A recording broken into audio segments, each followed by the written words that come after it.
Kisah TNI pemberani demi selamatkan teman, nyawa dikorbankan.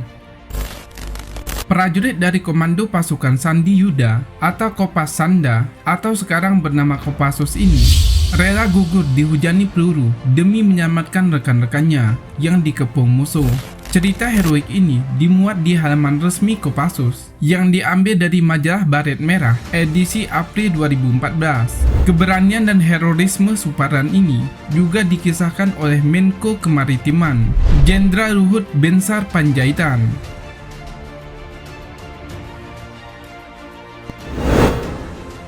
Patroli kecil TNI diadang 300-an musuh. Ada Pratu Suparan, personel Nanggala L2 Kopas Sanda yang melakukan aksi heroik gugur demi bangsa dan negara pada saat menjalankan tugas Timur Timur yang sekarang bernama Timor Leste. Dilansir dari website Kopassus, diceritakan Pratu Suparan bersama sepasukan kecil TNI pada 9 Januari 1983 melakukan patroli di wilayah yang rawan.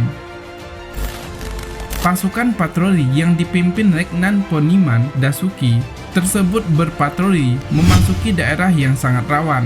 Dan benar saja, patroli kecil pasukan TNI tersebut bertemu dengan Pretilin, sayap militer terlatih Timur Timur, lengkap bersenjatakan senapan serbu, mortar, dan GLM. Kontak senjata pun tak bisa dihindari. Patroli kecil ini meski berhadapan dengan 300-an tentara Pretilin.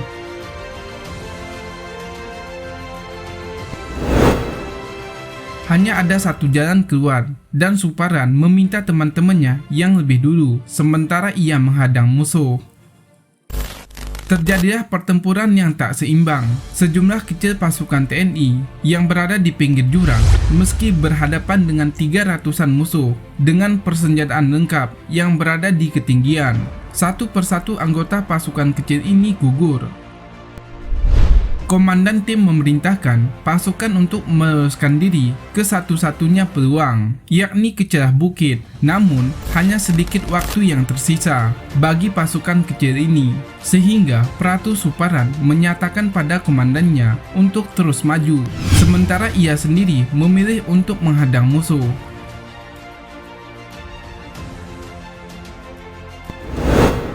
Gagah berani sendirian, Suparan menerjang ratusan musuh yang telah mengepung dirinya.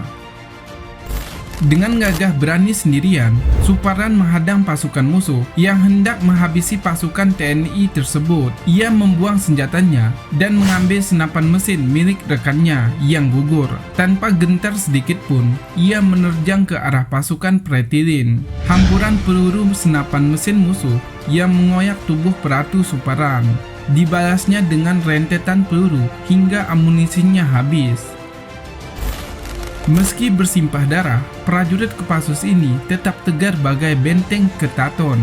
Bukannya roboh seperti harapan musuh, Pratu Suparan justru menghunus pisau komandannya, lalu berlari mengejar Pretilin ke tengah semak belukar dan merobohkan pasukan musuh tersebut.